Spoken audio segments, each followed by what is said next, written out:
I want to say just enough to open the idea, and then I want the listener, the reader, the listener, to realize this is so incomplete that they need to fill in the gaps themselves. I do not want to try to be the final be-all, end-all on this subject. I'm just going to introduce it in an incomplete way, open up the idea so that you can close it yourself. I'm so excited about this episode because I got to chat with one of my favorite authors and creatives, Derek Sivers. He has lived an incredibly creative life, and he's such an interesting human. He's been a musician, circus performer, entrepreneur, author, and speaker. Originally from California, he's traveled all over the world and for now calls New Zealand home.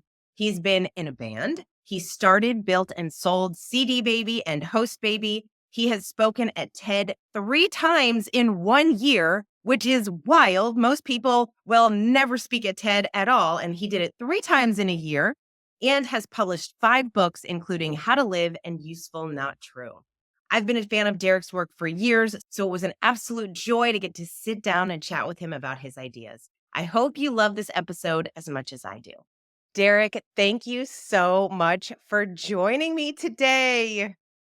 Thanks, Kate. Audience listening to this, I'm going to let you in on our backstage secret that Kate emailed me just a day or two ago the most interesting questions I think I've ever received in my history of ever doing podcasts like this. And I just spent hours in advance of our recording thinking about her interesting questions. So what you're going to hear today is kind of pre-curated with Kate's interesting questions and my pre-considered answers. And I'm so excited. I'm so excited. And that makes me, I just love that you loved those questions. And it's easy to generate great questions when I get to read your incredible work and think about your life experiences. I've been such a fan of your work for years, Derek. And I feel like your work is almost, it's like an invitation to think about life differently. Nice. And to help us believe that we have the power to create a better future. That's how I think about your work. And I also think a lot about creating a body of work. The older that I get, I feel, I feel like you've lived a lot of lives. You've lived in a lot of places, you've lived a lot of lives.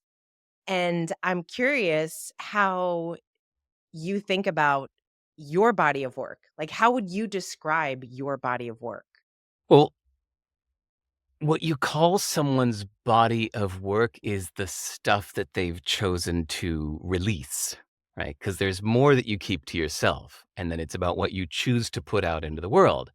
So the stuff I put out into the world is usually just finding other perspectives and sharing then the bits that I think are the counter melody to the main melody.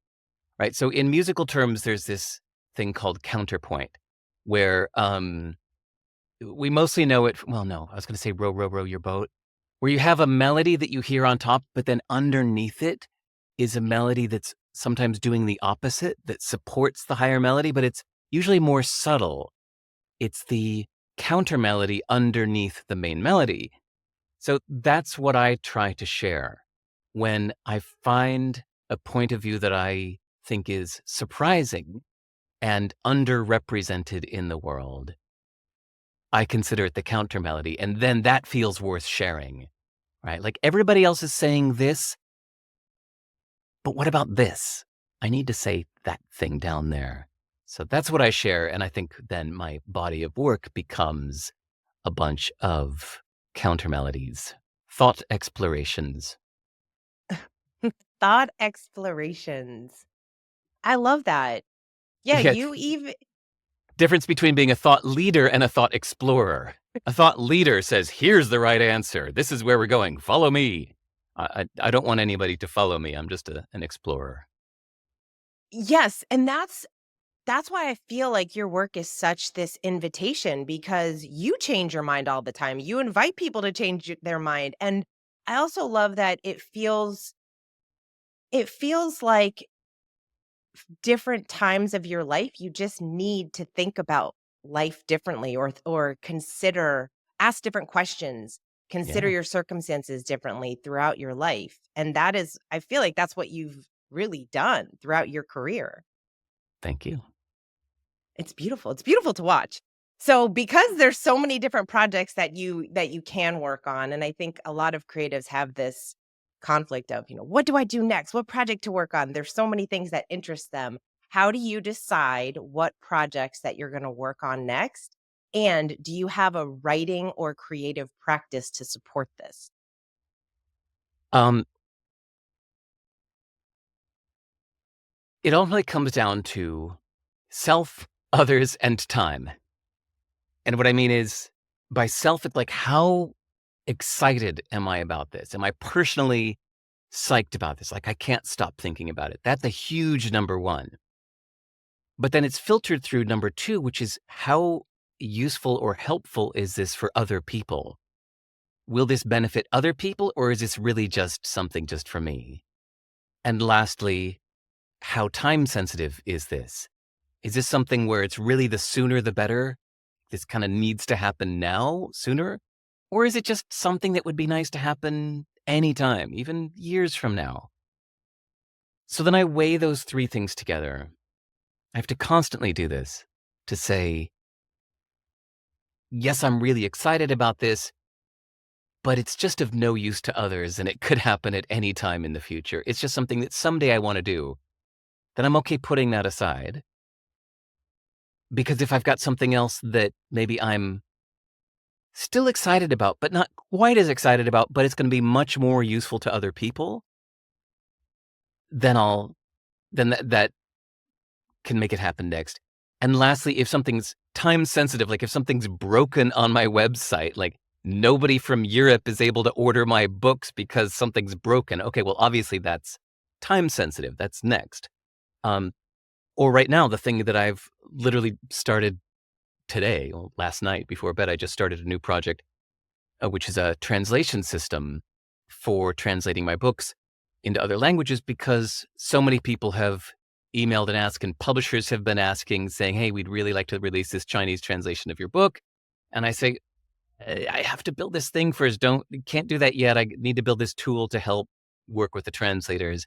So that's got an urgency to it. So in short, yeah, the combination of personal excitement, how helpful it is to others, and how time sensitive is it. Neither one of them absolutely makes the decision on its own, but I weigh them all together. If someone is listening and like how do you stay disciplined in that practice, especially for those decisions that you make around, yes, this would be helpful, but I'm not that excited, but it's very Uh, timely. well, that's when it just feels like just work. It's like we don't always do whatever we want at all times. Sometimes you have to do the dishes, even if you don't want to do the dishes. Sometimes you have to go pay your taxes now or fill out the tax forms, even though you're never excited about it, you have to do it. So sometimes that's just the case. There's something I have to do, so I do it. All right, You get well, some caffeine, you put on some good music, go buy yourself a sugar treat and make it okay. you suck it up and you do the work. You sit down and do Yeah. the work. Sometimes I literally kick and scream. I mean, literally, I'll just like, yeah, yeah, I don't want to do this. Yeah, yeah, yeah. And I start typing and just make it happen. Well, and I always find that you get into it once you start. You have to start in order for Exactly. that inspiration to come in. Once you start. What? Kate, this is so up your alley. One of my favorite ideas I've ever heard around this is the personification of the muse. And it said, the muse, no, what is it? Inspiration, like any good muse, will never make the first move. She'll only meet you halfway. And I love this idea that inspiration will never make the first move. It always has to be you starting first without any inspiration. And only after you begin, she will come and meet you halfway. Yes. Yes, I love that. In fact, Stephen King writes about this in his book Hmm. on writing. It's such Have you ever read his book? Yeah. So, on writing, remember he talks about the muse and he says the muse is he says it's a basement kind of guy and you got to get down into the basement and you are there to do the work, but he's not helping you. He's sitting over there smoking his cigar and looking at his bowling trophies.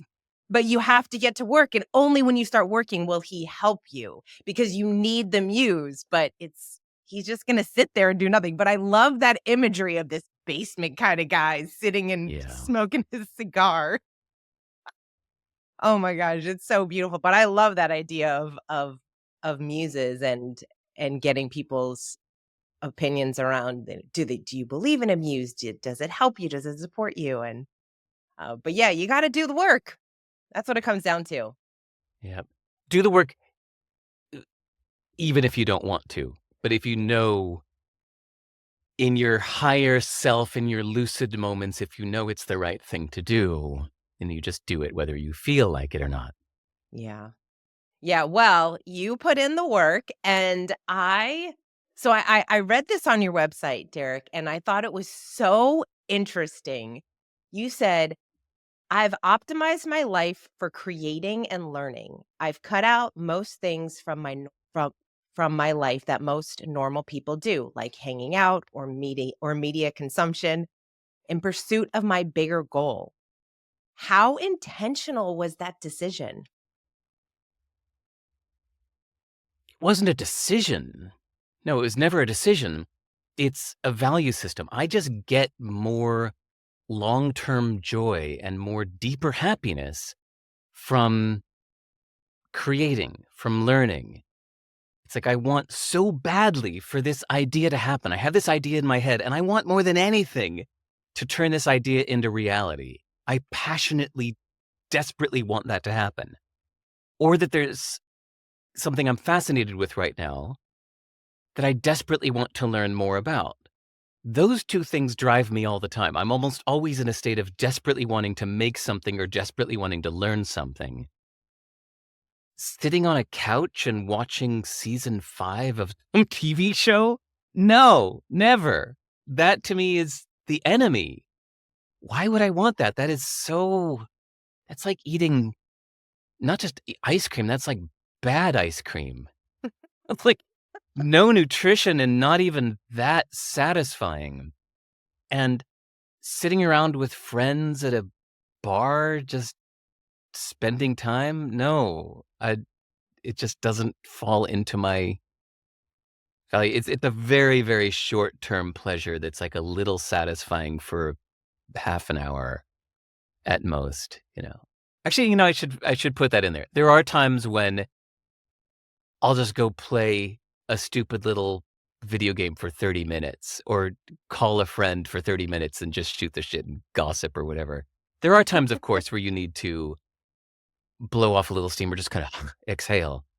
But no, for the most part, I'm driven by this desire, this deep, deep, deep desire to make this thing in my head. Do you have a lot of those conversations with friends just around what they are working on and creating? A little bit. 2 of my best friends are professional musicians, and we talk about that a lot. One of my best friends is a professional writer. We talk about that a lot. Um, but for the most part, when I'm talking with my friends, I just talk about usually whatever's on their mind the most, whether it's, somebody they're seeing or whatever, just life. All right. So you still hang out, just not Yeah, it's as mostly phone friends. So both my friends. no, seriously, my 6 best friends in the world are spread out around the world. None of them are in New Zealand where I live. They're all spread out around the world in different time zones. The person I consider my single best friend in the world, we actually haven't seen each other in person in 12 and a half years. Um, but we talk on the phone every single week and have great conversations, and that's my best friend. Uh, and my other best friends are like this too, that we talk on the phone, which then tends to keep it more focused. You have a really great 1 hour conversation instead of, say, like 6 hours of just sitting around doing nothing together. Yeah. Oh, I like that. Well, I New Zealand is on the top of my list of places that I wanna travel, so if I ever come to New Zealand, that's where you are now, right? Yeah, that's why I've been here for 12 years, and I'll be here for a few more at least. So, yeah, if you come to New Zealand, let's meet. Oh my gosh, it'd be so fun. So fun.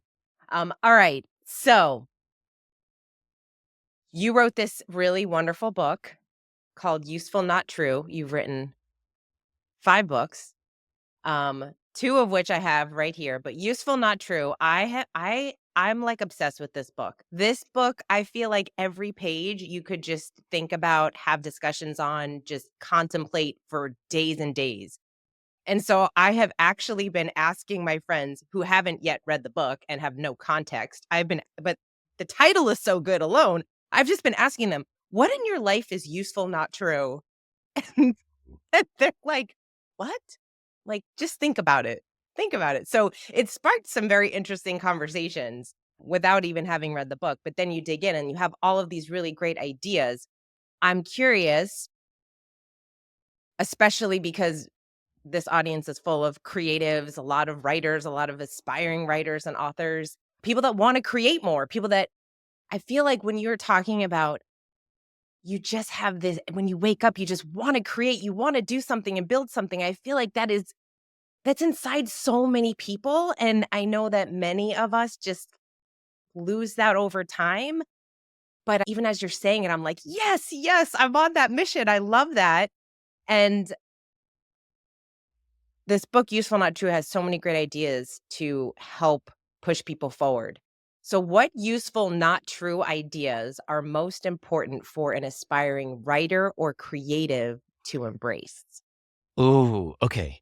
Number one, I think, is that your work matters.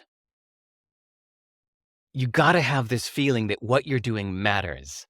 People need this, or people are going to like this. This is gonna make a difference. If you don't feel that, I find it hard to proceed without that feeling. There was a sad moment when I first moved to New York City and I got a job inside Warner Chappell Music Publishing, the Warner Music, or Warner Brothers music division. And suddenly I was in a room with their entire music catalog. I was the librarian of the entire music catalog at Warner Chappell Music Publishing. And suddenly I was surrounded by tens of thousands of albums of material that nobody ever heard or cared about. And each of those musicians put so much love and care into it and released it to crickets. And it set me back a year. I thought, oh God, nothing I'm doing matters. Even at best, even if I get signed to Warner Music, it's still likely just going to be crickets. Oh man.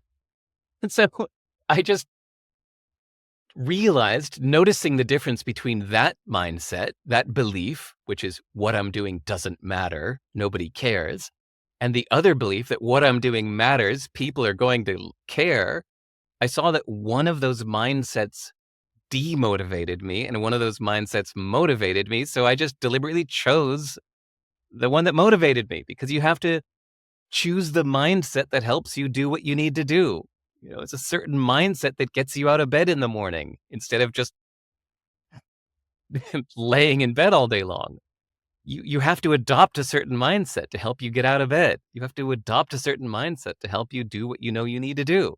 So same thing with your creative output. You have to adopt whatever mindset helps you. But so now let's use the counter. You might not be driven by the idea that other people are going to like this. Maybe for you, the driving mindset is that it doesn't matter what anyone else thinks. I just need to please myself. I'm going to make the best book ever written for me. I don't care what anybody else thinks. I'm going to make my dream book come true. I'm going to make the best song that I wish existed. I don't care what anybody else thinks. I'm making this song for me. That might be the mindset that makes you take action. Never mind everybody else. I'm doing this just for me.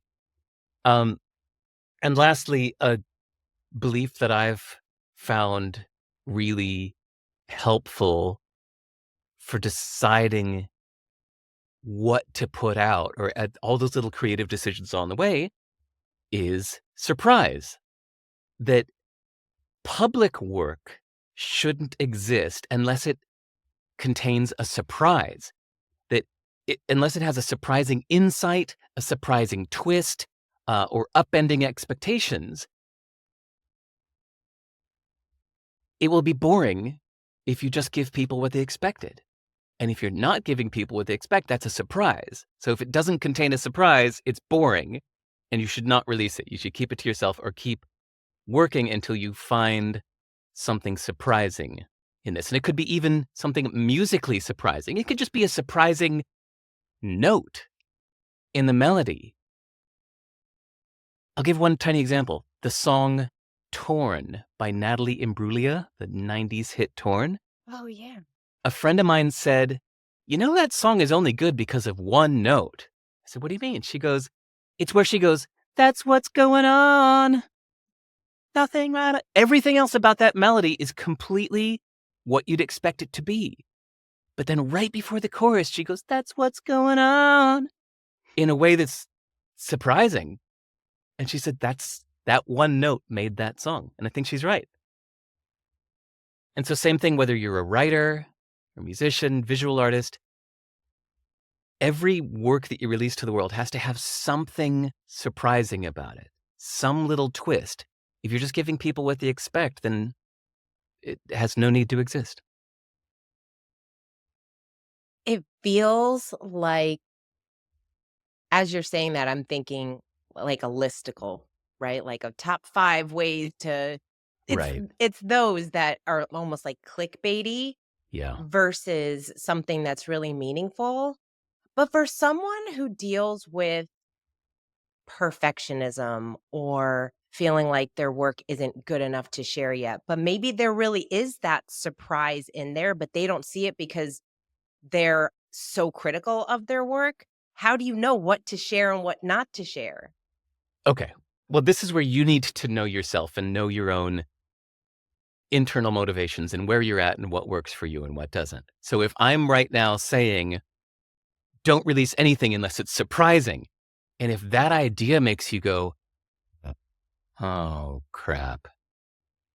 Yeah, I guess I shouldn't be doing any of this stuff unless it has a surprise. Well, then that's not for you.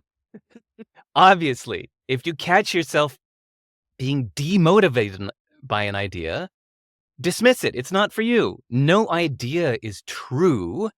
No idea is the gospel. It's just an idea that you can consider. And if a different idea, say, for example, here's another one. Your best work is 100 deep. There's probably a better way to say that. The Beatles never even released their first 100 songs. John and Paul wrote 100 songs that they played at the Cavern Club and in bars in Germany. And then they got their record deal and wrote 14 songs for their record deal. And we never heard those first 100 songs.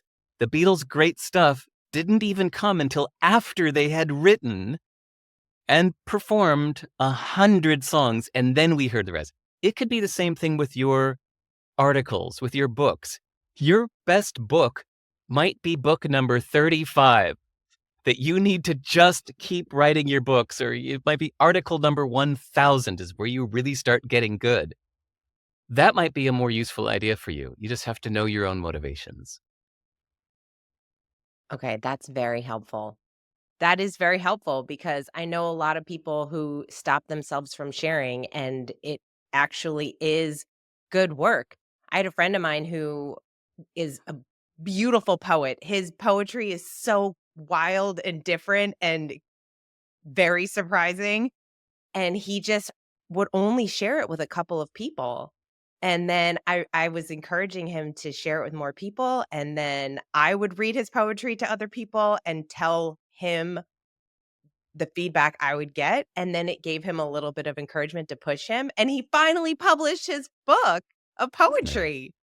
And I was thinking, "What are you waiting for? It doesn't get better than this." I mean, it can, but, anyway, so I love that. It just goes back to the useful, not true. Whatever works for you at that time. Beautiful. All right. This is so funny, Derek, because I'm so used to not going in order of asking questions, so now I'm like, "Okay, where are we? Let's get back to the questions." Okay. Oh, I love, asking this to authors because as you're writing a book, you just never know what other ideas are coming at you while you're writing and what you're discovering. So, did anything surprise you while writing Useful Not True or How to Live? Useful Not True especially was surprising to me all along the way because that's why I was writing it. My other 4 books were me sharing something I already knew, whether it was just telling my tale, sharing my existing ideas, putting them out. But for this book, Useful Not True, it's my newest book, it's my 5th book. I was taking a little germ of an idea I had, sorry, germ of an idea, not a German idea. It was a germ of an idea that I had that I didn't know much about, but I wanted to dive more into it. So I emailed a philosophy professor, Sharon Kay, who, by the way, for anybody that wants to look her up, Sharon, Sharonkaye, she wrote a book called something like Philosophy: A Complete Introduction.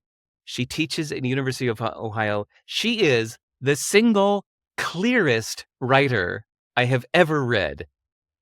When I read her book about Philosophy: Complete Introduction, I think it's called, it was so amazingly clearly written that I sought her out and contacted her. I said, "Oh my god, you were the clearest writer I've ever read. You were amazing." And she said, "Thank you." And it was nice to even just get a thanks back from her, because a few times I email authors of books that I love and they never reply, and it's a little sad. But she emailed back and said thanks. So then a year later, when I was exploring this idea of useful, not true, I emailed her and I said, "Hey, you're a philosophy professor." I said, "Let me describe this idea. And can you tell me like, what philosophers have already thought this? Because obviously I'm not the first." So she said, "It sounds like what you're describing is pragmatism." So I went and read 6 books about pragmatism. And I was like, well, it kind of is, kind of not. But that introduced me to some new ideas. So then I realized I had to learn a lot about religion because I don't really know much about religion. So I went and read a ton of books about religion, and that surprised me. And then I went to go learn more about nihilism and skepticism, because it turns out that useful, not true is actually very tied together with skepticism and nihilism. But never mind all the isms, just along the way, I learned so much that the top ones off the top of my head is it surprised me to realize that everyone's point of view is like their time zone. That right now, I can tell you, Kate, it's Wednesday morning. That's what it is. It's Wednesday morning. It's a sunny day right now. And you can say, Derek, it's Tuesday night for me. I'm like, no, it's Wednesday morning, Kate, because I'm in New Zealand and you're in Florida. So um, you realize that everybody's perspectives are like a time zone. To them, it feels like absolute reality. This is what it is. And they think that therefore it's everybody's reality, like the laws of physics. But no, it's just their one perspective. So that was surprising. Um, it was super surprising to find out that our brain invents explanations, that our brain never says, I don't know. It will always tell you why you did what you did, but it's lying. It's making up reasons for your past behavior because it will never tell you, I don't know. So it will say, this is why you broke up with your ex. This is why you got into your career. This is why you chose that house. But it's all a lie. It's not the real reason. And this has been proven in lab tests where they work with patients that have split brains, where their left and right hemispheres of the brain are disconnected. And they will ask a question. No, sorry, they'll give a command to one side of the brain saying, to just one ear, they will say, hey, get up and close the window.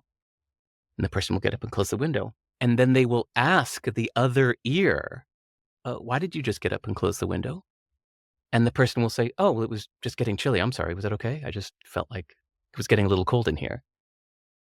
And because the two halves of their brain are not communicating, it's now proven something that not just they do, but we all do this, that we take an action and then we think we know why because our brain tells us why, but it's not the real reason why. Our brain is lying to us.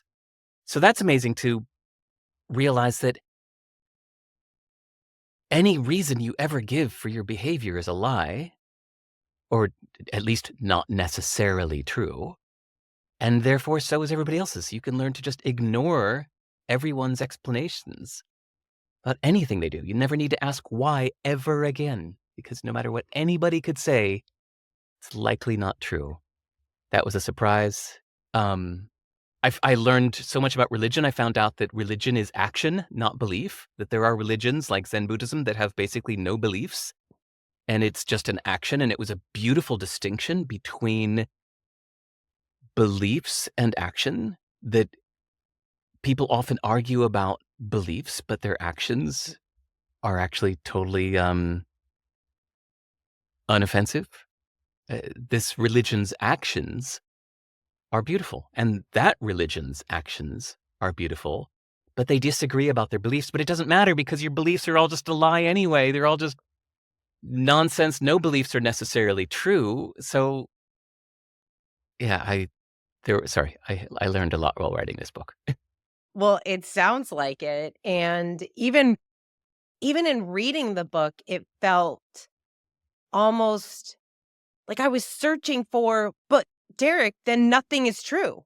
I was like, but nothing is actually true. So By the way, sorry, Kate, for the sake of the listeners, we should clarify, in case they haven't read the book, that whenever we say not true, it means not necessarily true. It doesn't mean false. So when you say your beliefs aren't true, that doesn't mean your beliefs are false. It just means they're not necessarily true. There might be another, or there is another way of looking at it. It might not be the only option. Because once you call something true, it's closed. It's a fact, and that's that. You don't question it. So it's really useful to go where you just went to say, wait, but then nothing's true. You say, that's great. That's right. It's all negotiable. yeah, I mean, that's the purpose. But then and I mentioned this to you when I wrote you. I said, I've been thinking about what's useful, not true. And I'm going to share some of those later on just to get your ideas on. But I found it to be challenging to even come up with those because I was justifying why they actually are true. But then I'm like, Yeah. but wait, is it just my perspective on if they're true? So, oh my gosh, it is, yeah. I mean, the same thing with How to Live. I felt that same, there was just, oh, you're telling me to live this way, but then the next page is, but also, Do the opposite. Yeah. Yeah. I realized while writing Useful Not True that it was actually kind of a prequel to the book How to Live, because the book How to Live is this very unusual book I just put out into the world with no explanation, which to me was almost like kind of a smug, sly in joke of just like, yep, there it is. I'm not going to tell you why it's like that.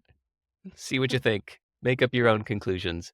And then while writing Useful Not True, I realized, this kind of explains why the How to Live book is the way it is. So now I actually highly recommend anybody read Useful Not True first before you read How to Live, because then How to Live will make more sense. mm, all right. So now you guys can read it in the right order. I read it in the wrong order, but then we can talk about it.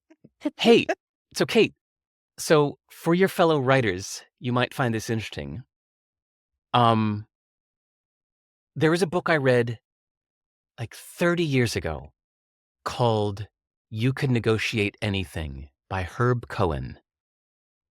And I remembered that it told some really vivid stories, which is why I remembered it after 30 years. There were so many books you read even 1 year later, you don't remember it. But there was something about this book that where he gave such vivid little examples of his points in visual stories that it stuck with me. So I went back to find this old book just to glean its storytelling craft.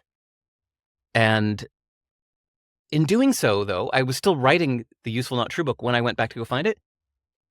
It blew my mind that I realized that this whole useful not true idea is about negotiation. It's making life negotiable. So when somebody says, you can't do that, you say, that's not necessarily true. This is possible. Somebody says like, no, that's just the way it is. Or, this is what happened and here's why. And you think, that's not necessarily true. That's the key to the You Can Negotiate Anything book is he keeps saying like, people are going to tell you, nope, that's the fixed price. He said, no, not necessarily. Nothing's fixed. He said, oh, you're acting like that's handed down from Moses' stone tablets or that God etched that price into reality? No, he said, I know that you have some people in a back room that came up with that price and they just picked it arbitrarily. So I'm throwing it back at you. That's an arbitrary price. And I don't think that's fixed. I love the way that his whole approach to life was to claim that everything's negotiable. And I realized like, oh God, that's actually what I was trying to communicate with the Useful Not True book is that if this is negotiable, that's a very empowering viewpoint is to realize that all of the limiting beliefs that others tell you or that you tell yourself are not necessarily true. And what a more empowering way to live. That's what's so beautiful about it. Yeah. And how cool that see this it's exciting to think that you can create something that you read this 30 years ago, that you can create something that in 30 years, someone's going to say, so I read this book, Useful Not True. And this could be like, you're Yeah. gone and this is still out in the world and helping people. Like, that's so cool to think about because, especially, there's a lot of books. And I know you read a lot of books and have many books in your queue. For you to be highlighting one, I just think, I mean, I need to go check it out because I need to see how this person wrote the book. Yeah. It's a brilliant, wonderful, beautiful book anyway. If you go to my top recommended book list, which is for the last 18 years, I've been taking detailed notes on every nonfiction book I read, and I post the notes on my website for anybody to use. So there's over 400 books there now with my notes on them. The URL is sive.rs/book, BOOK. So if you go to Sivers/book, you will see a list of over 400 books that I've read and taken notes on, and they're sorted in order of my top recommendations. So my top recommendations are at the top of the list. And right now, number one at the top of the list is You Can Negotiate Anything by Herb Cohen. Wow. So these are all nonfiction books on the list? Yep. Yeah. I don't take notes on fiction books. I just enjoy the story. Okay. Well, good. Yeah, I pushed myself probably like 5 years ago to start reading fiction because I was such a voracious reader of nonfiction, and my useful not true was fiction doesn't help and that I should just learn. I need to learn something from the nonfiction books. I was like, fiction is a waste of time. I'm not gonna. And then I realized, wait a second, no, there's a lot you learn about the human condition while reading fiction. And also, it's stories. It's fun stories. And how do you and then even learning how to write dialogue and writing stories and becoming a better storyteller. So I've learned to really appreciate fiction in a way that years ago I did not. Okay. Your books, super thought provoking, like we're talking about. I read this quote however long ago, and I sent it to you because it reminded me of you. and it's from Charles Bukowski. And he said, "An intellectual says a simple thing in a hard way. An artist says a hard thing in a simple way." And I wrote, "You are the artist because that's how you write." How can a writer learn this minimalistic approach to writing? Well, first, thank you. That meant a lot to me that you said that, because I often feel out of place in this world of entrepreneurs and even productivity people that are using AI LLM tools to spew out content to get them their clicks. And I can't relate to any of that. So much so that I think we're just fundamentally pursuing something massively different in life. If that's your approach, uh, we can never assume somebody's uh, goals by their choice of profession. That somebody could choose to be a doctor uh, because her mother died of cancer, and so she wants to be a doctor so she can cure cancer and nobody will ever have to die of that cancer again. And somebody else can choose to be a doctor because it pays well. End of story. So those two people have chosen the same profession, but they're in it for massively different reasons. And same thing with being a writer. Some people are out there trying to spew out lots of content. And they go, "Oh, great, AI tools. Now you can help me spew out some more content." But even though technically that person's a writer and I'm also a writer, our aims could not be more different. Uh, like I already said, I try to cut out everything that's not surprising. But now, to answer your question, to take a more minimalistic approach to writing, my two big tips are, number one, make each idea stand alone. That don't mix together your ideas into one jumble. Make them stand alone. Ideally, each one getting its own article so that you're really shining a spotlight on that one idea and you're always clear what is the one idea you're highlighting here. That as soon as you catch yourself trying to introduce a sub idea or a second idea, stop and extract it into its own separate article. And so that even if that means that this article is only going to be 12 sentences long, if it highlights the one idea clearly, that's all you need. By the way, Kate, I counted and found that the average chapter length in my book is 22 sentences. Oh So my that's gosh. that's me chopping away every sentence that doesn't need to be there. And also very often having to take what was, say, a 50 sentence long chapter and realizing I was actually talking about two different ideas. So I'd pull one out and put it into a separate chapter. So then number two is writing one sentence per line. So this is a nerdy, crafty little thing that you can find on my website. I wrote more about it. The URL is Sivers/1S, like the number one and the letter S, as in one sentence. In my text editor, I write every sentence on its own line. And then you get to see clearly and visually your starting word and your ending word. Because the first word always has a punch to it, and the last word lingers in the reader's ear a little longer.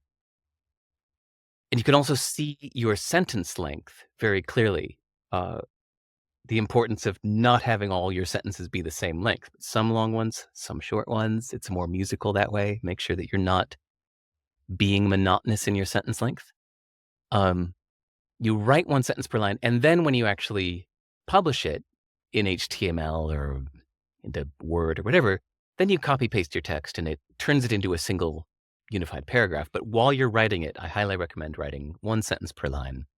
So those are my two tips: is it's make every idea stand alone, give it its own spotlight, ideally in its own article, and number two, write one sentence per line. How can someone almost self-edit to make sure that they're talking about one clear idea?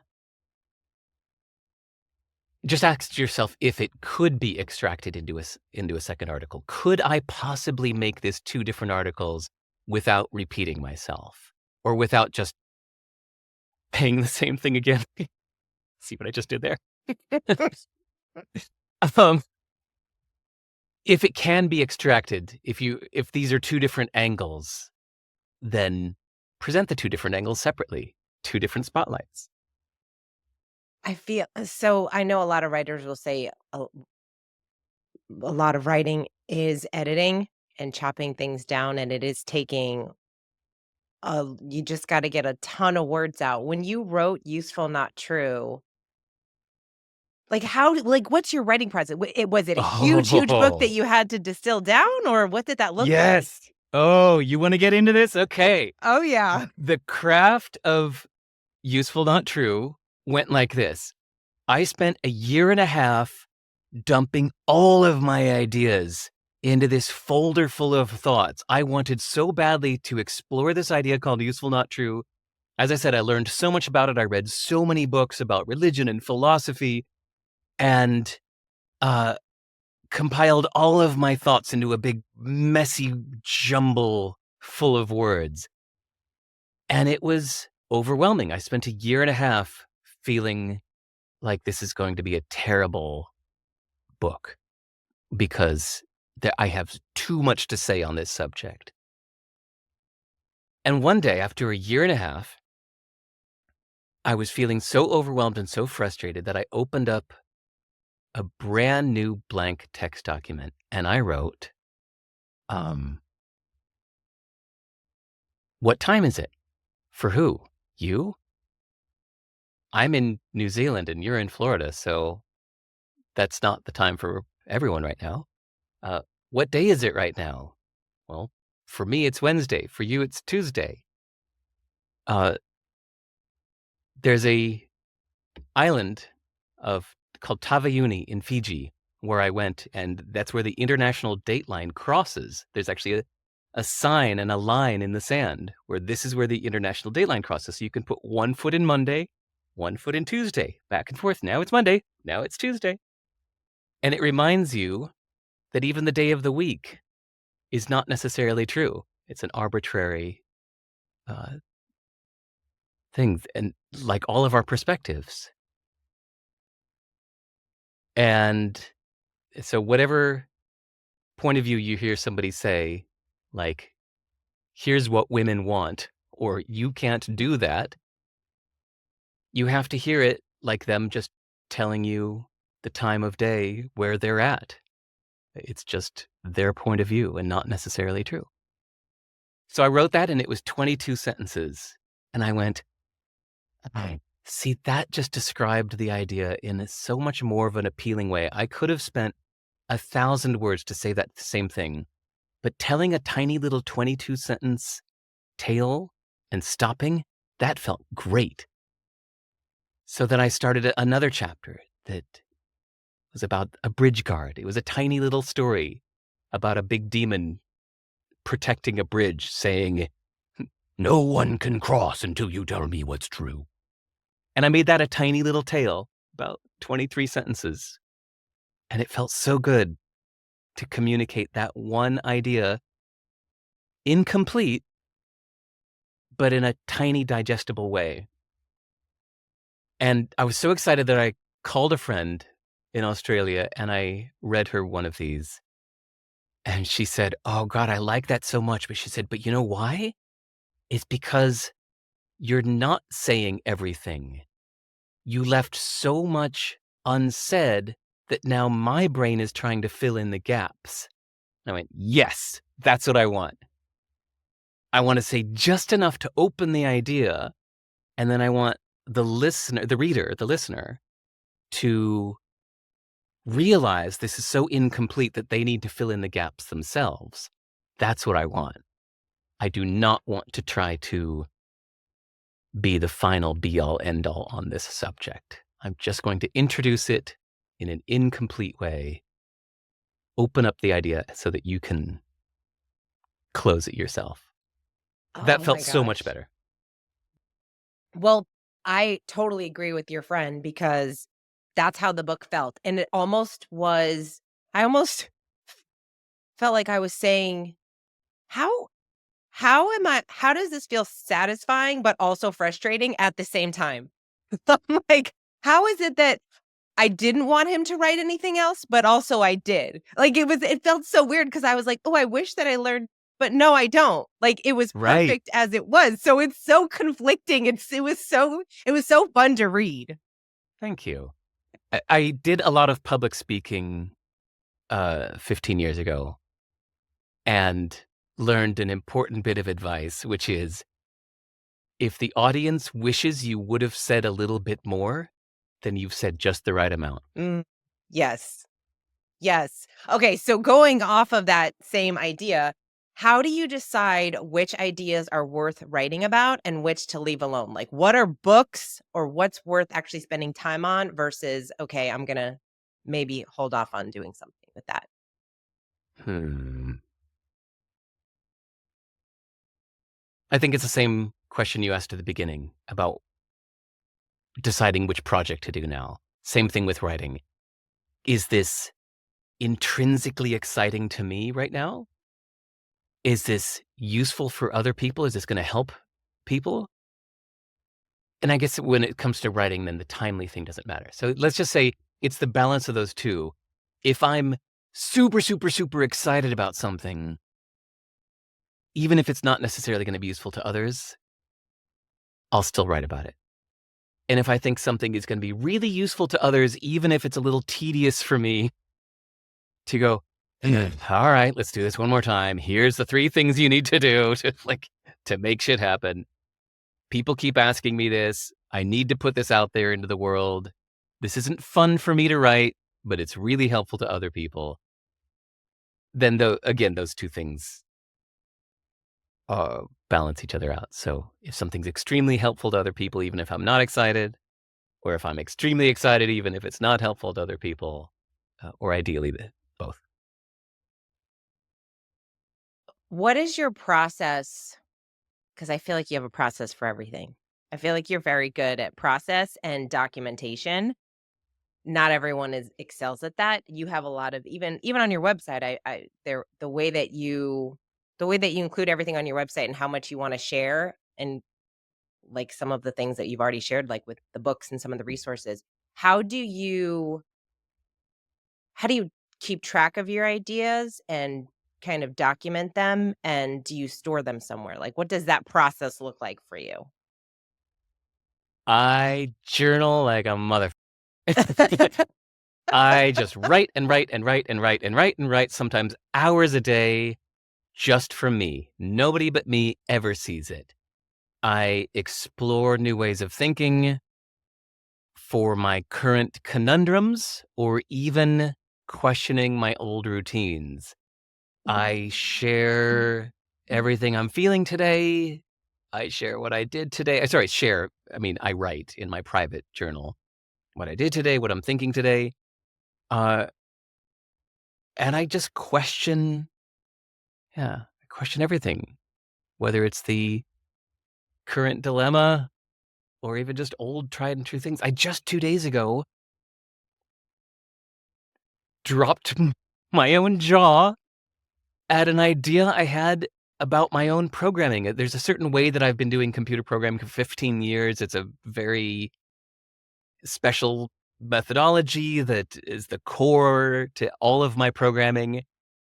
And just 2 days ago, I said, wait a second, but am I actually using those error responses I'm sending myself? And I went, okay, let me check my code. I went, oh my God, I have never, ever in 15 years used the error responses I'm sending myself from my code. Why am I spending thousands of lines writing all of this that's not necessary? And just 2 days ago, just tried a whole new approach to programming that I'd never tried before. It just upended everything I've been doing for 15 years, and I think it's an improvement. I went, "Whoa. Oh my god, this changes everything." Uh, Same thing a year and a half ago with travel. I realized that in all the traveling I've ever done in my life, I was traveling to a place to see the place. I'd say, "Okay, I'm gonna go to this place so I can see the place. Let me look at this place. Oh, look at the buildings. Let me go to the little places inside the place."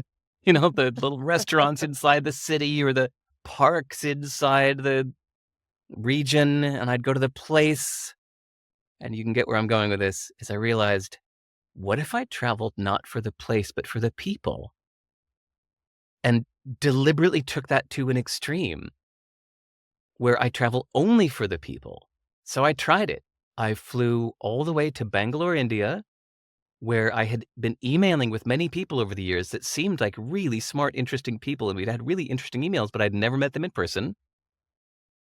And I just picked a hotel in the middle of town, uh, and I had 50 meetings in 9 days where people would just come in every 2 hours. I never left the hotel room.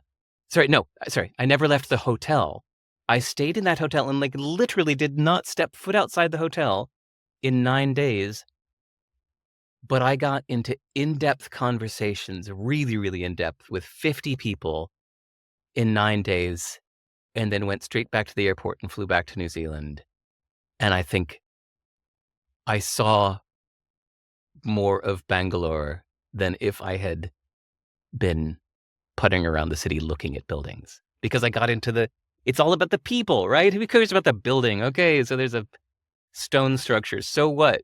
It's the people you want to get to know. So I feel more connected to Bangalore now, I should say, than if I had just gone through it. Mhm. So sorry, that was a long way of answering your question about my process for generating new ideas is often questioning everything, whether it's current things upsetting me, current problems I'm stuck on, or even old tried and true ways of doing things. Hmm. I love that. All right. You have a chapter, a section in the book that talks about asking great questions, and that is I run a coaching company, so that's what we do, right? We are constantly in pursuit of finding great questions to ask people to help them think about their circumstances differently. I love that in the book you said, "I'm not gonna put the list of questions here because there's so many and I'm probably gonna come up with more." So, of course, you can go onto your website and there's a whole section where you list a bunch of resources, including some questions. And I was looking through the questions and I thought, "Oh, I would love to know Derek's answer to this particular question that you asked, which is, what advice would I love to hear from an all-knowing sage?" Ah. Um, I thought about this a lot. And the best answer I've got is that just the past couple months, I've been treating the AI top tier large language model engines like ChatGPT. I've been treating them like an all knowing sage. Um, I pay the $20 a month for Claude, and for the past couple months, I've been paying the $200 a month for the O1 Pro version of ChatGPT, which is really intense and truly feels like an all-knowing sage. But like somebody who hires a personal trainer, even though they could go themselves to the gym, the fact that I'm paying for it makes me use it more. I want to get my money's worth. So Mhm. it started me asking it all kinds of questions that I've had sitting under the surface for years that I wouldn't have bothered asking the open Google internet, because it would just send me a bunch of stupid spam and, "Hey, sign up for my newsletter and oh, you'll get my top 9 ti—" I don't want all that marketing junk, and it's so beautiful to have this all-knowing sage, useful, not necessarily true, um, to answer all of these questions that have been sitting, below the surface for so long. So it's made me more curious. It's awakened that curiosity part of my brain. So, yeah, I treat OpenAI's O1 Pro as the all-knowing sage, and I ask it probably 10 things a day. Is there anything is there anything that you've asked it that really stands out to you that you were particularly interested in getting an answer? Hmm.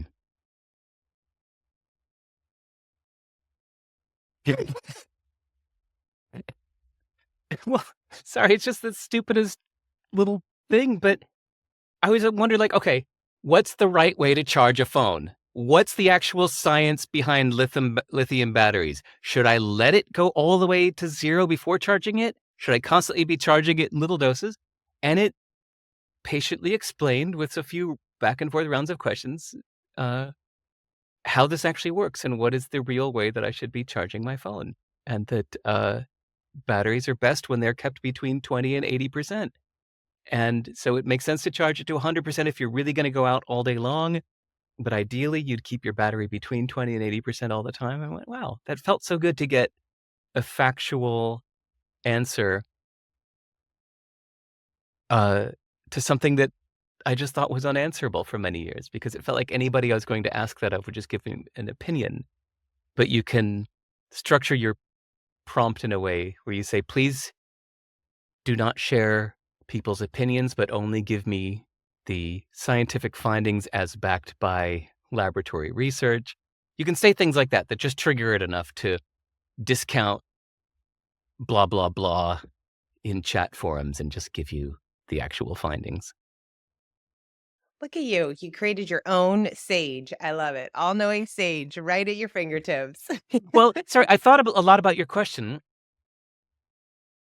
Like, if I had a genie and a magic lamp or, a direct connection to an all-knowing God, that what would I ask? And there were some things that were like fortune teller things, you know, uh, when am I gonna die? Things like that, but that doesn't really count. That's not advice. That's not a sage. That's, fortune telling.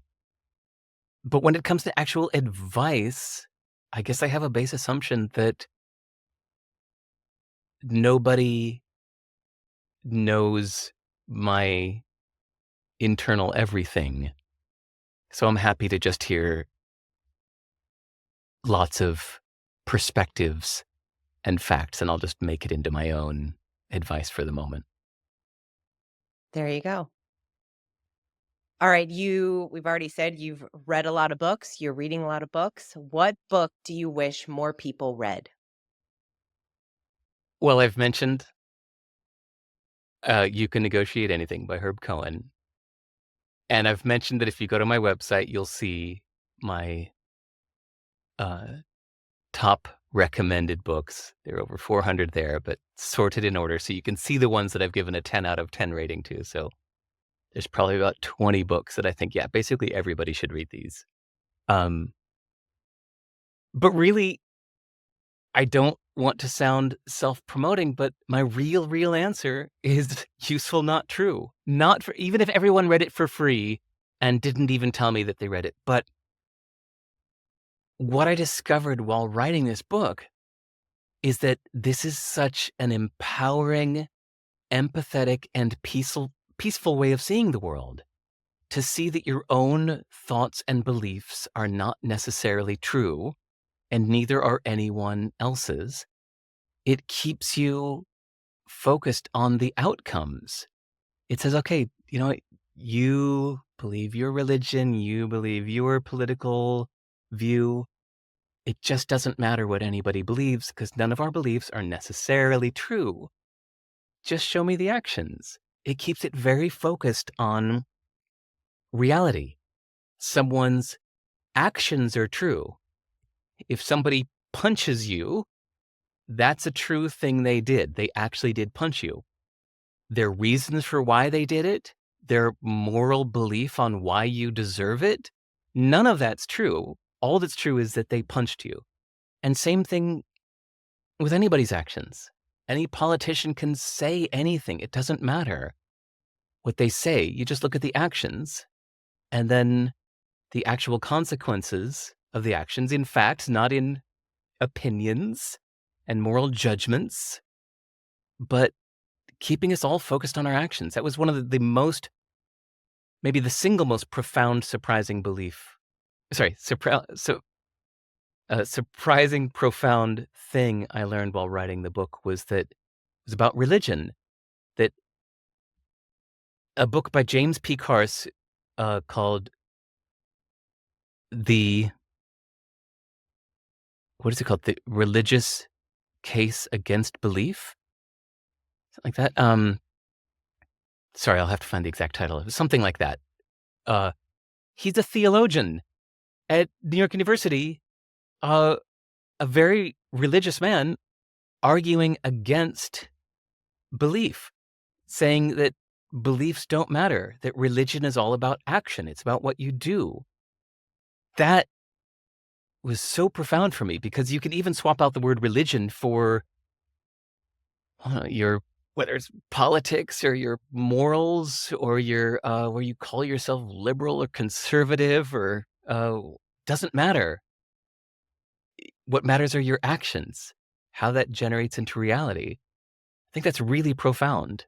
Uh, so anyway, in short, that's why I wish everybody would read Useful Not True, because I think it introduces these ideas that I've never seen introduced in one place before. Well, one of the sections in the book is called Explorer to Self-Leader. And this sparked my question around what advice would you give to someone with so many passions, who's very multi-passionate, and it's hard for them to focus on one, which is really the advice that you share. In the book, you say, describe the plan clearly and simply so it's easy to remember. Go in a straight line, obstinate and undistractable. Ignore that explorer inside of you that says, what if I tried something else instead? You can go back to exploring after you arrive at your destination. I love that advice. I also find it challenging. Mhm. Okay. Um, to me, it really helped to truly memorize and internalize this idea, which is you can do anything, but you can't do everything. You have to decide. And if you don't decide, you get nothing. So the etymology of the word decide, the Latin root, means to cut, as in to cut off other options. When you decide, you're choosing one thing and cutting off the rest. So to prioritize one thing, you actually have to deprioritize the rest. You have to convince yourself that nothing else matters as much as this right now. Not just for creative uh, works or projects, but even when hanging out with my boy, for example. When he was first born, he's 13 now, but when he was first born, I was still in the habit of looking at my phone a lot. When I was with him, here's my baby right next to me going, "Ah, ah, ah," and like experiencing the world and looking at me, and I'm looking at the phone. And I caught myself doing this. I went, what the hell am I doing? He is more important than everything else in the whole world. My attention to him matters more than anything that coming through this little piece of glass in my hand. So from that point on, anytime I was with him, all electronics were shut off.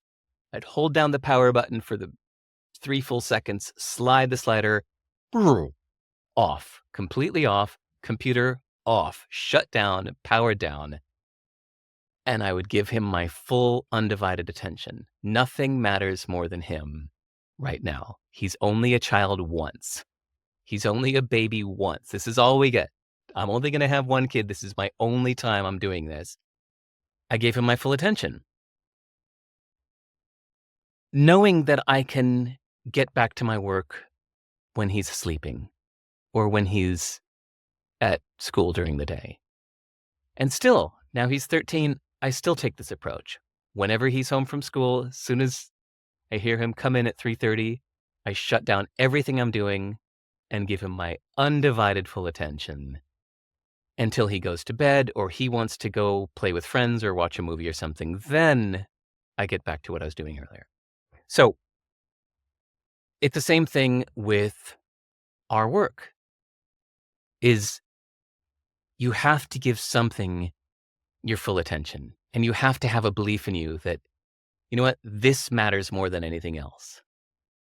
I'm going to, if of all the things I could be doing right now, this one could have the most impact or is the most fascinating to me and is the most worthy of my time. So I'm going to do just this one thing and cut off all other options.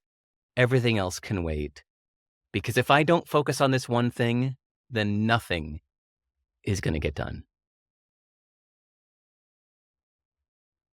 Gosh, there's this level of discipline, but when you put it that way, it's like the why plus discipline. If you really have that strong sense of this is why you're doing something and this is why it matters so much, it should make it easier to let go of those other things.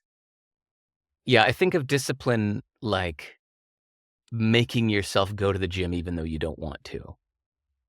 You do it because you have to, or not ordering dessert at the restaurant when you know you could. That to me is discipline. This to me is more about realizing what matters most to you. Yeah. I don't know. I find discipline it's so funny. I have this conversation with other people about discipline. They feel like it sounds I don't know. I look at it as almost you're disciplined in something until it becomes a habit and the way of that you think, or just the way that you live.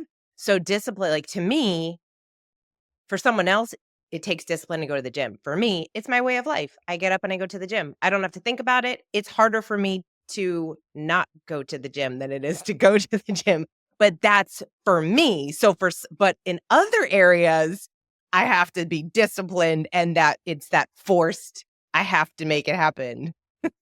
So I think there's some things that start as discipline, but turn into a habit or just your belief system. And to your point, you discover through that discipline how much you appreciate that and how it becomes important. I Different like ways that a of lot. getting there. I like that a lot. I like that distinction. Thank you. Okay. Since you wrote the book full of all of these useful, not true ideas, have you uncovered any new useful, not true ideas that you wish were in the book or that maybe you'll write Ha! about in the future? Oh, there's so many that I can't think of any one. It's like almost every single day I have some new perspective that I think, okay, that perspective helps. Like, for example, I'm thinking where to go for my boys' school holidays in April, which are coming up in 6 weeks. And he has 2 weeks off of school. And I think of where we could go, what we could do. And you can argue on either side of the cultural experience versus staying put. Each one of these perspectives has a little lawyer arguing for its case in a way that is persuasive, but not the only way of looking at it. So anything to do with my work, my life decisions, even romantic love life stuff, there are so many ways to look at it. And I often find perspectives that are useful, but realizing that it's just a perspective, it's not a absolute physical reality that any creature or machine could observe and agree. So it's just a way of looking at it. It's not necessarily true, but boy, that perspective really helps. All right, I want to share a couple of useful, not true ideas and get your thoughts on them. And again, these are just a couple that I was thinking about and I kept arguing myself into, no, this is true, but maybe it's not. Okay, the first one is hard work will always pay off. Does that work for you? Well, how I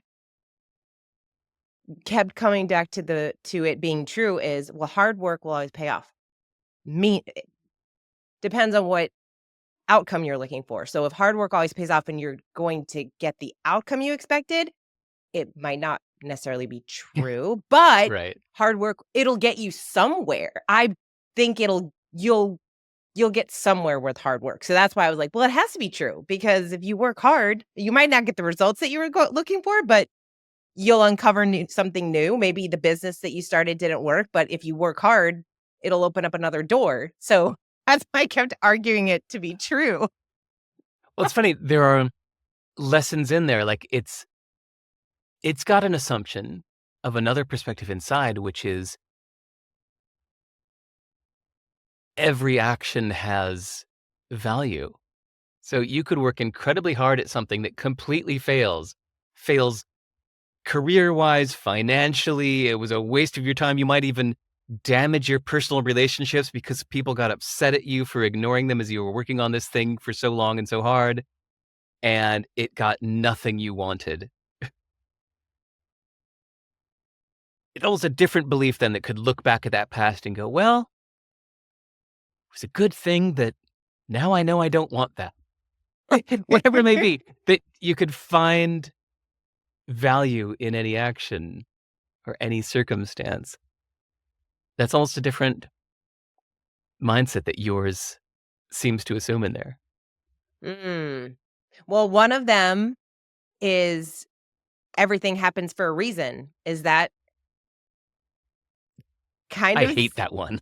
Oh, That's do you? that one is a pet peeve of mine. Really? Yeah, because it sounds external. It's framed externally. It is said as if there is a reason contained in everything, like there is a seed inside of every fruit.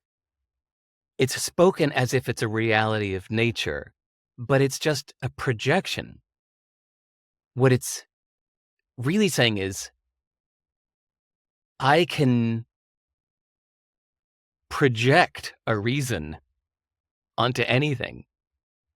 The reason's not inherent in the thing, like a physical nature. That's why I say, like, it's not like every creature and machine in the universe could observe this and agree that that is the reason contained in that thing. No, everybody would have different opinions. Therefore, there is not an inherent, empirical, observable reason inside that action. It's just a perspective that you choose to give a reason to that action. But that's a choice that's under your control.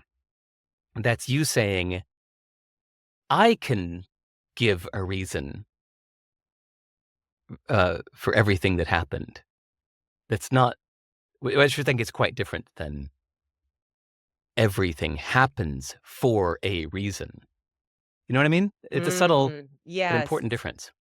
Same thing with, okay, let's go back to your hard work always pays off. That also has this inherent assumption that you're saying it as if the work itself pays off. But no, it's what it's really saying is I can always find some literal or metaphorical payoff in anything I've worked at in the past. It's that's more self-empowering. That's more under your control. I can find or give uh, a payoff for everything that's happened. You know what I mean? Yeah. Yes. Well, this is why you write these books. And Well, no, sorry. It's just let's never think that the author or the poet or the songwriter is inherently more insightful than any of us. It's just somebody that just sat down and nerded out on this idea for longer. You know, the poet sat with this metaphor for a really long time and dug into it in a way that most of us don't have the time to do. The songwriter sat with this emotion that they're trying to express to another person and spent 17 hours nerding out on different ways of expressing that emotion with a certain number of syllables to match the melody. Uh, and I just sat for 2.5 years, almost full time, like 12 hours a day, most days a week, around this one single idea of useful, not true, and just nerded out on it more than most people have. So I am not more insightful. I'm just the nerd that spends more time on it. Well, and we get to benefit from it. So, okay, my last of 3 is creating is okay, this one's kinda long. Creating is essential to happiness and living a fulfilling life. Well, you know that's not true. It's I mean, come on. There are many, many happy, fulfilled people in life that are not being creative. They're just serving people, they're helping people, they're nurses, they're parents, they're caring for others or doing good work, selling high quality vegetables to their community or whatever. Uh, Come on. I mean, you know that that's not objectively Well, true. So okay, that is true if we're talking about art. In this, I guess my definition of creating is different because as you're talking about like a nurse, to me, the nurse is creating experiences for her patients and she's using her creativity and she is, yeah, create like to me, creating, I guess there's two different ways like the artist who's actually writing or painting or designing, and then human beings who are creating experiences and moments and using their creativity to think about a project differently or to think about work differently or to show up in a different way, to communicate differently to their spouse or their kids. So that's how I was thinking about this particular idea. I love that. So when you asked earlier how I generate ideas, it's often through questioning even tiny daily assumptions we make, like being a nurse is not creative, or I need to be creative, which means I need to be writing poems. All of these things can be challenged. And you could say, well, what is the point really? What am I really after? What's really the point of creativity? What do I consider to be creativity? And you just question these assumptions inside yourself and get to your real definition, which might not be other people's definition, which can help you so much decide what you really want to pursue. Yeah. Oh my gosh. All right. I Sorry, like asked, I'll just give to emphasize that, just like my travel example, where I realized I had had decades of unfulfilling travel looking at places. And it was through many hours of sitting and reflecting in my journal that I went, why am I really traveling anywhere? What is the point of traveling somewhere? It's like to make a connection with the people that you couldn't make just from your computer at home. Uh, that getting and knowing the people face to face would help me feel more connected to this place. Isn't that what I'm about when I go to a place and visit it? Isn't that I want to feel a connection with this place? I want to feel like this place is one of my places. That's what I'm really at. What makes me feel connected to a place? I don't know. Is it this? Is it that? Is it the food? No, it's the people. Yes, it's the people. Therefore, shouldn't I be traveling to meet the people? You can use this same digging under the surface process with yourself with anything you're doing that's feeling anything less than its most effective best. You can question why this isn't feeling satisfying or how you could be doing this in a more directly rewarding way for yourself. when you talk to creators or you're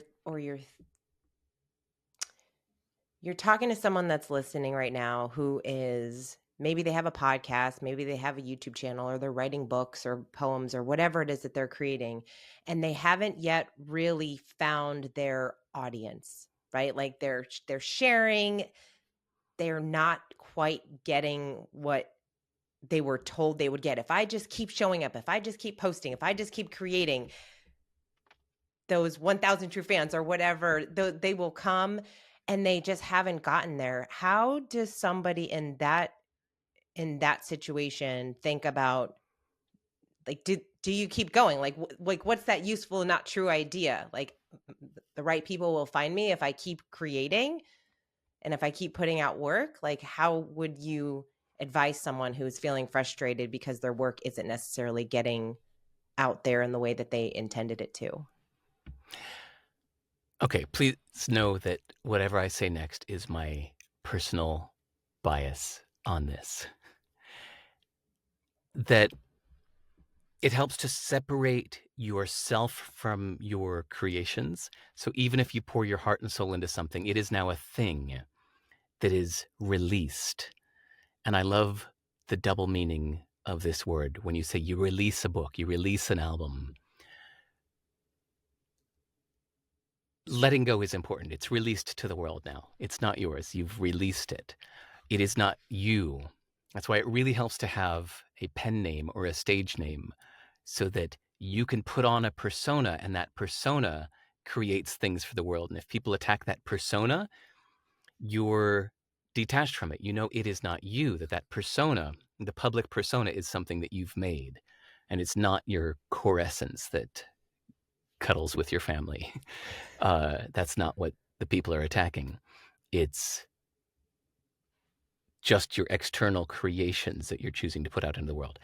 Once you've detached from that a little bit, then you can specifically request and even pay for critique to say, how can this creation be better? How can I communicate this emotion better or this idea better?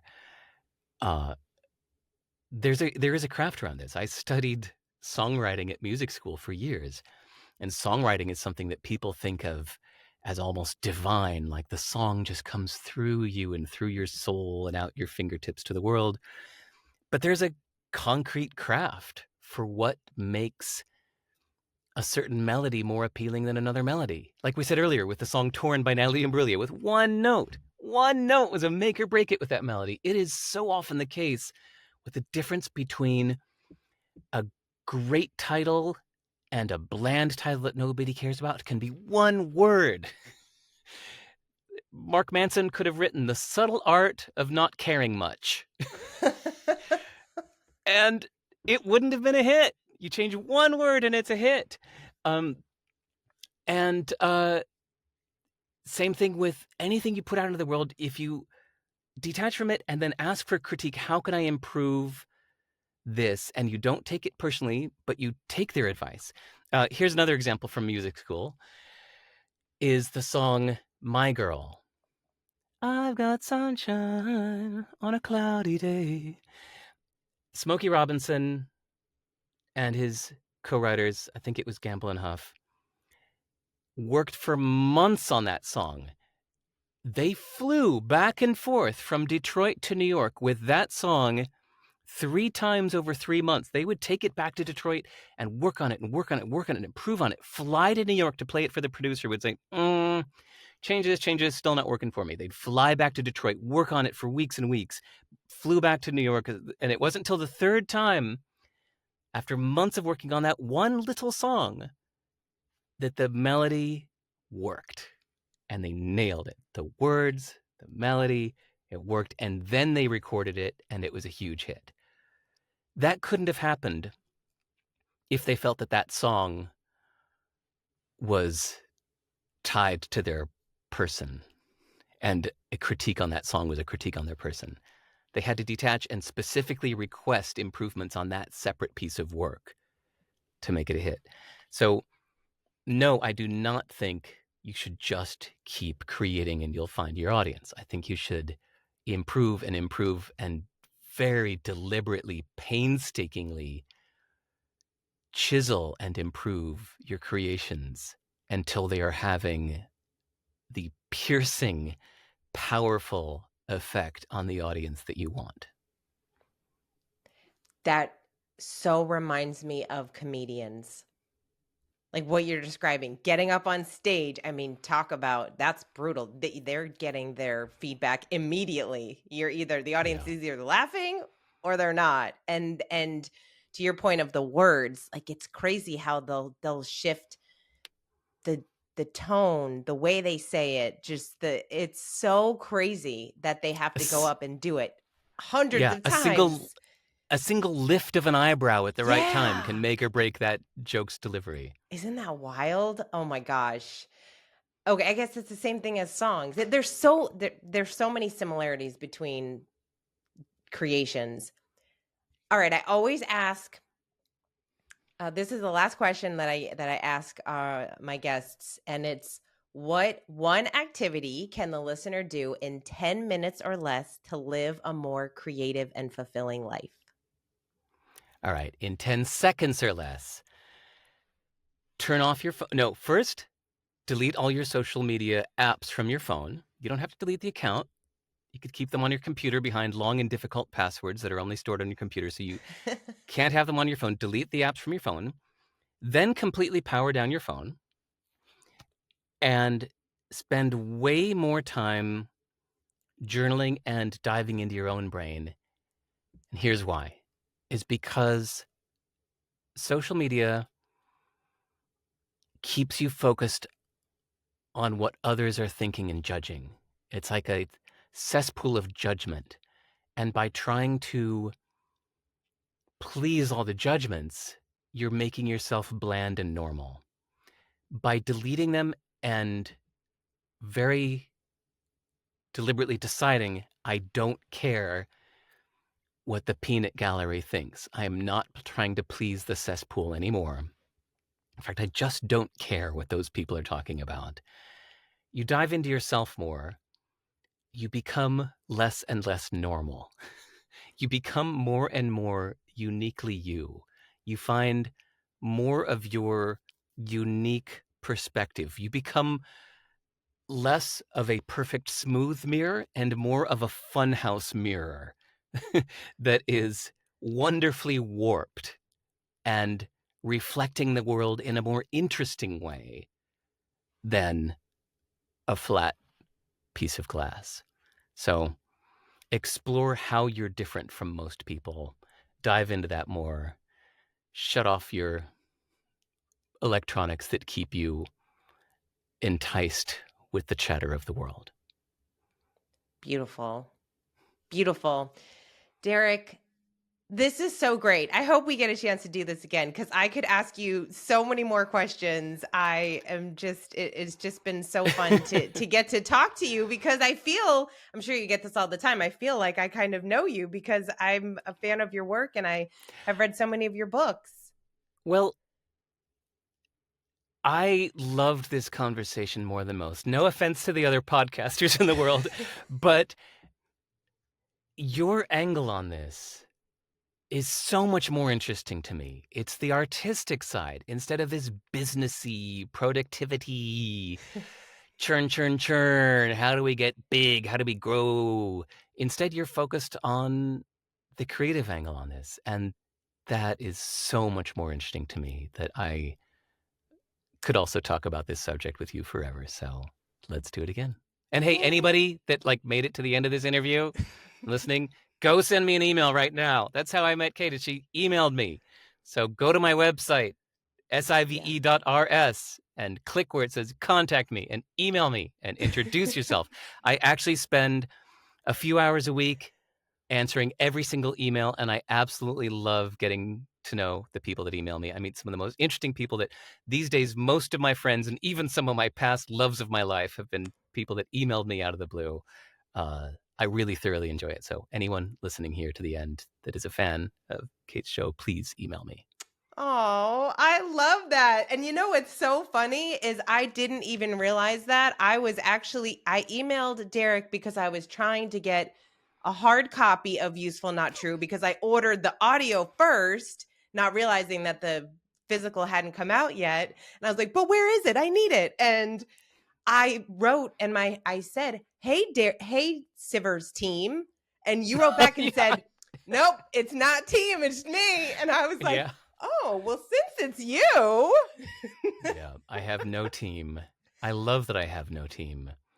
I'm sad for my friends that are influencers with teams. I'm glad they like their little team. I do not want a team. I really like interacting with everybody directly. Well, I'm grateful to know you, and I'm so glad that we got to do this. And yes, we will have you come back on, and we'll have a list of whole new questions to explore next time. But thank you so Yay! much for being here. I so appreciate it. Thank you. So what do you think? What was your favorite part of this conversation? What One idea did Derek share that really got you thinking differently about your life or your creative projects? Maybe there's some thoughts that you recognized are useful, not true in your life. Like I said, I could have chatted with Derek for hours and hours. I mean, look, he optimizes his life for creating and learning. I absolutely love that. I so appreciate his perspective. And I also appreciate how open he is to other people's ideas and perspectives. I love that he even likes proving himself wrong. He is constantly in the world, experiencing new things, meeting great people, having interesting conversations. And then he is thinking about it and writing about it and then sharing those ideas with the world. He is truly inspiring. He shared some really wonderful resources throughout this episode. So I will put those in the show notes. And you can also go check him out at sive.rs. I hope you are excited about whatever creative project you are working on. Thank you so much for being here. I appreciate you. And until next time, go create something.